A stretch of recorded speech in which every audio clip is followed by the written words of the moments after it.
बुजुर्ग क्या कहते थे? बुजुर्ग यहाँ रहे ना हमारे पास, तो वो कहाँ थे भी हम जोड़ सा ना, बहुत अच्छा हमारा वहाँ माहौल था, बड़ा हमारी इज्जत थी वहाँ, बड़ा अपना मस्जिद, अपना खाना, अपना पीना, वहाँ हिंदुओं का, सिखा का, हमारा किसी का ऐसी परेशानी हमारे आस्था नहीं थी। वंड वेले जो गदर पई है क्या आखते ने पिंड ते हमला होया कोई? नहीं, पिंड पर हमारे पर हमला जान से पर नहीं होया, बल्कि उन्हें बड़ी इज्जत और एहतराम से, जो उनसे हिंदू और सिख थे, बड़े अच्छे तरीके से वापस भेजा हमको। मोहम्मद रमज़ान था जी, ठीक है। वो गांव था उनका झांसा, ते ज़िला करनाल। तो वो यहाँ पे आए, यहाँ जब इलाका देखा है नी, देखने के बाद यहाँ वो बड़े परेशान हुए, क्योंकि वहाँ पर बहुत उनकी खेती बाड़ी, ज़िम्मेदार लोग थे। फिर गांव के हमारे वालिद बाबा जी थे, वो नंबरदार भी थे, है नी। अच्छा, नंबरदार की वजह से उनकी बहुत इज्जत एहतराम था। नंबरदार जो थे? उनका नाम था असगर, अच्छा, असगर नंबरदार जी, नंबर, बड़े मशहूर आदमी थे। ठीक है। तो हमारे वाले साहब भी और जो हमारे चाचे यहाँ पे आए, बस वो सारे ना, कोई भी चीज़ जहाँ बंदा रह के वो यादें तो आती ही हैं ना, वो कहते हैं वहाँ फिर आते कराते, यहाँ तो ये खुशक इलाका है, खुदर है, पहाड़ी सा है, वहाँ वो सारा अपना उनका कारोबार था, अपने रहते थे, एक जगह रहते थे, बड़े अच्छे माहौल में थे वो वहाँ पे। बहरहाल जहाँ अल्लाह ने लिखा है जिस तरह इस तरह। एंड तक क्या कहते रहे? एंड तक यही कहते रहे कि हमने वापस जाना है, लेकिन जाने का कहाँ था, पाकिस्तान बन गया था। तो अल्हम्दुलिल्लाह बड़े फिर तो हालात अच्छे हो गए ना, यानी ये तकरीबन सन 85 तक ये बातें करते रहे। फिर 10 साल फिर कहाँ जाना, यहीं रहना, अब तो यही मुल्क है जैसा भी है पाकिस्तान। ये बातें कर, ये जाना उधर वापस जाना हमने। कभी गए वापस? नहीं, कोई नहीं गया हमारा उधर, नहीं, वो तकरीबन सारे के सारे हमारे जितने थे ना, वो सारे वापस आ गए थे। नहीं देखें, दोस्त यार तो होते हैं ना, बंदे के मिलने वाले, आस पड़ोस। बस कुछ हालात भी ऐसे थे ना हमारे, यानी गुर्बत थी, यहाँ जब आए हालात सारे कुछ और थे।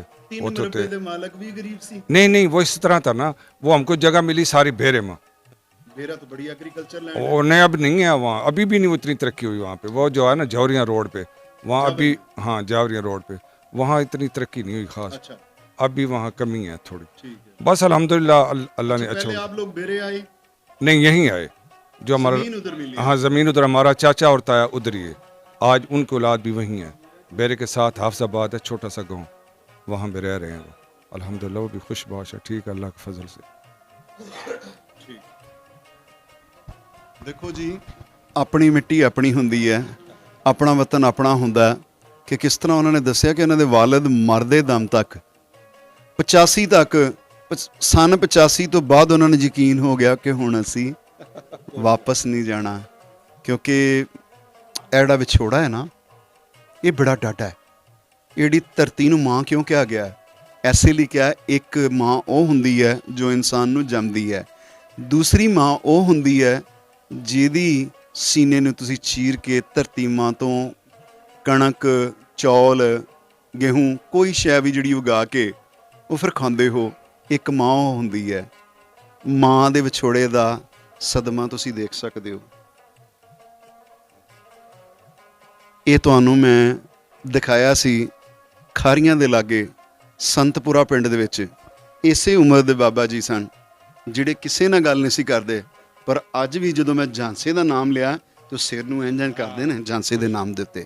ਆਪਣੇ ਪਿੰਡ ਦਾ ਨਾਮ ਲਵੋ ਤੇ ਅੱਜ ਵੀ ਹੋਰ ਗੱਲਾਂ ਨਹੀਂ ਕਰਦੇ, ਪਰ ਆਪਣੇ ਪਿੰਡ ਦੀ मानसपुर तरफैल की एक पट्टी मोहल्ला मानसपुर पुर बड़ खड़ा तो बड़ा बड़ा हो तो उसी में उसमें गांव होते, घर थे मुसलमानों के, पर हिंदुओं का था, है नी। मानसपुर तो कई गांव साथ लगते थे उसके, खंजरपुर, बस्तियां, गांव छोटे छोटे, खंजरपुर, गोगपुर और जी बहुत सारे पढ़ते थे उस वक्त।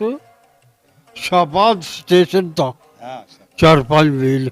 शबाज। हाँ, देखो वो रोटी है, रोटी के बाद एक तंगौर है रोहतक ना वहाँ उस इलाके से दरिया है, पानी है सवां जा जिस तरह इत्थे डाला जाता मारकंडा हाँ नदी थी वो ਹੁਣ तो पुल बांध छोड़िया उसी ना बहुत ही पानी फिरता था बहुत ज्यादा ਹੁਣ तो वो आयल बहुत ही फसल होती थी बहुत ही ये होया ਦੇਖੋ ਤੁਸੀਂ ਕਿ ਜਦੋਂ ਪਿੰਡ ਦਾ ਨਾਮ ਆਇਆ ਤੇ ਗੱਲਾਂ ਆਪ ਨਿਕਲਦੀਆਂ ਨੇ ਤੇ ਜਦੋਂ ਵੈਸੇ ਪੁੱਛ ਲੋ ਕਹਿੰਦੇ ਉਹ ਗੱਲ ਨਹੀਂ ਕਰਦੇ ਉੱਚਾ ਸੁਣਦੇ मानसपुर था ना मानसपुर तक उसके साथ ही ठसका ठसका था बड़ा बड़ा सा उसके साथ हिंदुओं सिखों का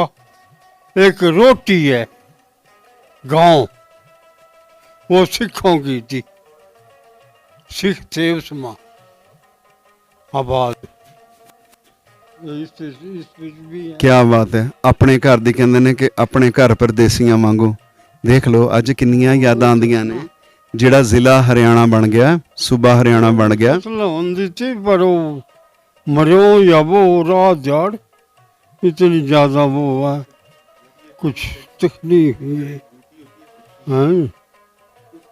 पानी आता तो 5-6 महीने पुल बंद हाँ ਹੁਣ ਕੋਈ ਨਹੀਂ सब कुएं ਤੇ ਬਹੁਤ ਹੀ ਮੈਂ ਹਾਂ ਤੁਹਾਡਾ ਆਪਣਾ ਹੋਸਟ ਸ਼ਾਹਿਦ ਸ਼ਬੀਰ ਬਾਬਾ ਜੀ ਔਰ ਤੁਸੀਂ ਦੇਖ ਰਹੇ ਹੋ ਵਿਛੋੜਾ ਵਿਛੋੜਾ ਆਪਣੀ ਧਰਤੀ ਦਾ ਹੋਵੇ ਜਾਂ ਆਪਣੀ ਮਾਂ ਦਾ ਹੋਵੇ ਆਪਣੇ ਯਾਰਾਂ ਦਾ ਹੋਵੇ ਜਾਂ ਆਪਣੇ ਬੇਲੀਆਂ ਦਾ ਹੋਵੇ ਉਹ ਵਿਛੋੜਾ ਵਿਛੋੜਾ ਹੁੰਦਾ ਹੈ ਆਪਣਾ ਵਤਨ ਆਪਣੀ ਮਿੱਟੀ ਆਪਣਾ ਘਰ ਆਪਣੇ ਡੰਗਰ ਪਸ਼ੂ ਆਪਣੀ ਖੇਤੀ ਆਪਣੇ ਖੂਹ ਆਪਣੇ ਯਾਰ ਬੇਲੀ ਕਿਸੇ ਨੂੰ ਵੀ ਨਹੀਂ ਭੁੱਲਦੇ ਜਿੱਦਾਂ ਕਿ ਤੁਹਾਨੂੰ ਦੱਸਿਆ ਉੱਦਾਂ ਗੱਲ ਨਹੀਂ ਕਰਦੇ ਲੇਕਿਨ ਜਦੋਂ ਅੱਜ ਪਿੰਡ ਝਾਂਸਾ ਦੀ ਗੱਲ ਹੋਈ ਹੈ ਤੇ ਦੇਖੋ ਗੱਲਾਂ ਆਪ ਨਿਕਲੀਆਂ ਅੰਦਰੋਂ ਅੰਦਰ ਨਿਕਲੀਆਂ ਡਾਕਟਰ ਦਿਲਪ੍ਰੀਤ ਸਿੰਘ ਸਾਨੀ ਜੀ ਤੁਸੀਂ ਦੇਖੋ ਕਿ ਤੁਹਾਡੇ ਪੁਰਖਾਂ ਦੀ ਗਲੀ ਦੇ ਵਿੱਚ ਅਸੀਂ ਉਸ ਜਗ੍ਹਾ ਦੇ ਉੱਤੇ ਬੈਠੇ ਹੋਏ ਹਾਂ ਨੋਮੀਨੇਟਡ ਨਹੀਂ ਕਰ ਸਕਦੇ ਕਿ ਘਰ ਕਿਹੜਾ ਸੀ ਲੇਕਿਨ ਉਮੀਦ ਕਰਦੇ ਹਾਂ ਕਿ ਅੱਜ ਦਾ ਇਹ ਜਿਹੜਾ ਅਸੀਂ ਵਿਛੋੜੇ ਦੇ ਉੱਤੇ ਜਾਂ ਖੋਰੇ 747 ਦੇ ਉੱਤੇ ਜਿਹੜੀ ਗੱਲ ਕੀਤੀ ਹੈ ਤੁਹਾਨੂੰ ਜ਼ਰੂਰ ਪਸੰਦ ਆਈ ਹੋਏਗੀ ਔਰ ਤੁਹਾਨੂੰ ਆਪਣੇ ਵੱਡਿਆਂ ਦੀ ਜਿਹੜੀ ਯਾਦ ਹੈ ਉਹ ਜ਼ਰੂਰ ਆਏਗੀ ਇੱਕ ਵਾਰੀ ਇਹ ਦੇਖ ਕੇ ਕਿ ਉੱਥੇ ਉਹ ਲੋਕ ਆ ਕੇ ਆਬਾਦ ਹੋਏ ਜਿੱਥੇ ਤੁਸੀਂ ਗਏ ਸੀ ਜਿੱਥੋਂ ਤੁਸੀਂ ਉੱਠ ਕੇ ਗਏ ਸੀ ਉੱਥੇ ਇਹ ਲੋਕ ਆਏ ਔਰ ਜਿੱਥੋਂ ਤੁਸੀਂ ਆਏ ਹੋ ਉੱਥੇ ਇਹ ਪਹੁੰਚੇ ਔਰ ਜਿੱਥੋਂ ਇਹ ਆਏ ਨੇ ਉੱਥੇ ਤੁਸੀਂ ਪਹੁੰਚੇ ਤਾਂ 10 ਲੱਖ ਲੋਕਾਂ ਦੀਆਂ ਸ਼ਹਾਦਤਾਂ ਰੱਬ ਮਾਫ ਕਰੇ ਕਿਉਂਕਿ ਜਦੋਂ ਗਦਰ ਪਿਆ ਸੀ ਤੇ 1 ਮਿਲੀਅਨ ਘੱਟੋ ਘੱਟ 1 ਮਿਲੀਅਨ ਲੋਕ ਦੱਸੇ ਜਾਂਦੇ ਨੇ ਕਿਉਂਕਿ ਬਿਨਾਂ ਬੇਕਸੂਰ ਸਨ ਉਹਨਾਂ ਦੀ ਕੋਈ ਗਲਤੀ ਨਹੀਂ ਸੀ ਉਹਨਾਂ ਦਾ ਸਿਰਫ ਇਹ ਸੀ ਕਿ ਉਹ ਆਪਣੀ ਧਰਤੀ ਤੋਂ ਛੱਡਣ ਤੋਂ ਇਨਕਾਰ ਕਰ ਰਹੇ ਸਨ ਉਹ ਆਪਣੇ ਘਰਾਂ ਤੋਂ ਜਾਣ ਤੋਂ ਇਨਕਾਰ ਕਰ ਰਹੇ ਸਨ ਖੁਆ ਉਹ ਮੁਸਲਿਮ ਸਨ ਖੁਆ ਉਹ ਹਿੰਦੂ ਸਨ ਖੁਆ ਉਹ ਖੱਤਰੀ ਸਨ ਖੁਆ ਉਹ ਸਿੱਖ ਸਨ ਕਿਸੇ ਵੀ ਧਰਮ ਦੇ ਸਨ ਨਾਜਾਇਜ਼ ਕਿਸੇ ਦਾ ਵੀ ਕਤਲ ਜਿਹੜਾ ਕਿਸੇ ਮਜ਼ਹਬ ਦੇ ਵਿੱਚ ਵੀ ਉਹ ਅਲਾਓ ਨਹੀਂ ਹੈ ਇਸ ਵਾਸਤੇ ਜਦੋਂ ਵੀ ਲਿਖਿਆ ਜਾਂਦਾ ਤੇ ਉਹ ਇਹੀ ਲਿਖਿਆ ਜਾਂਦਾ ਕਿ 1 ਮਿਲੀਅਨ ਸ਼ਹੀਦੀਆਂ 1 ਮਿਲੀਅਨ ਸ਼ਹੀਦੀ ਜਿਹੜੀ ਹੈ ਉਸ ਤੋਂ ਬਾਅਦ ਮਿਲੀ ਸੀ ਕਿ ਆਜ਼ਾਦੀ ਇਹ ਆਜ਼ਾਦੀ ਦਾ ਤੁਸੀਂ ਦੇਖੋ ਕਿ ਜਿਨ੍ਹਾਂ ਲੋਕਾਂ ਨੇ ਆਪਣਾ ਕੀ ਕਹਿੰਦੇ ਨੇ ਸਭ ਕੁਝ ਲੁਟਾ ਕੇ ਹੋਸ਼ ਮੇ ਆਏ ਤਾਂ ਕਿਆ ਹੁਆ ਇਹ ਸਭ ਕੁਝ ਲੁਟਾ ਕੇ ਆਏ ਨੇ ਆਪਣਾ 3 ਮੁਰੱਬੇ ਤੇ 1.5 ਮੁਰੱਬਾ ਮਿਲਿਆ ਉਹ ਵੀ ਐਰਿਡ ਜ਼ੋਨ ਦੇ ਵਿੱਚ ਉਹ ਵਾਲਾ ਜਿੱਥੇ ਕਿ ਵੈਲ ਐਗਰੀਕਲਚਰ ਲੈਂਡ ਨਹੀਂ ਹੈ ਜਿਨ੍ਹਾਂ ਦੀ ਵੈਲ ਐਗਰੀਕਲਚਰ ਲੈਂਡ ਹੈ ਉਹਨਾਂ ਨੂੰ ਪੁੱਛੋ ਕੈਟਾਗਰੀ ਏ ਦੀ ਜਗ੍ਹਾ ਕੈਟਾਗਰੀ ਸੀ ਮਿਲਣੀ ਇਹ ਇੱਕ ਜ਼ਿਮੀਂਦਾਰ ਹੀ ਜਿਸ ਤਰ੍ਹਾਂ ਕਿ ਉਹਨਾਂ ਨੇ ਕਿਹਾ ਕਿ 20 ਹੱਲਾ ਸਾਡੀ ਜ਼ਮੀਨ ਸੀ ਕਿ 20 ਗੱਡੇ ਸਾਡੇ 20 ਹਾਲੀ ਹਲਫ ਜਾਂਦੇ ਸੀ ਇੰਨੀ ਜ਼ਮੀਨ ਸੀ ਸਾਡੀ ਤੇ ਸੋ ਕਦਰ ਕਰੋ ਜਿੱਥੇ ਜਿਹੜੀ ਜਗ੍ਹਾ ਤੇ ਬੈਠੇ ਹੋ ਆਪਣੀ ਧਰਤੀ ਮਾਂ ਦੀ ਕਦਰ ਕਰੋ ਮੈਂ ਹਾਂ ਤੁਹਾਡਾ ਆਪਣਾ ਹੋਸਟ ਸ਼ਾਹਿਦ ਸ਼ਬੀਰ ਬਾਬਾ ਜੀ ਔਰ ਤੁਸੀਂ ਦੇਖ ਰਹੇ ਹੋ ਵਿਛੋੜਾ ਫਿਰ ਹਾਜ਼ਰ ਹੁੰਦੇ ਹਾਂ ਕੁਛ ਦੇਰ ਬਾਅਦ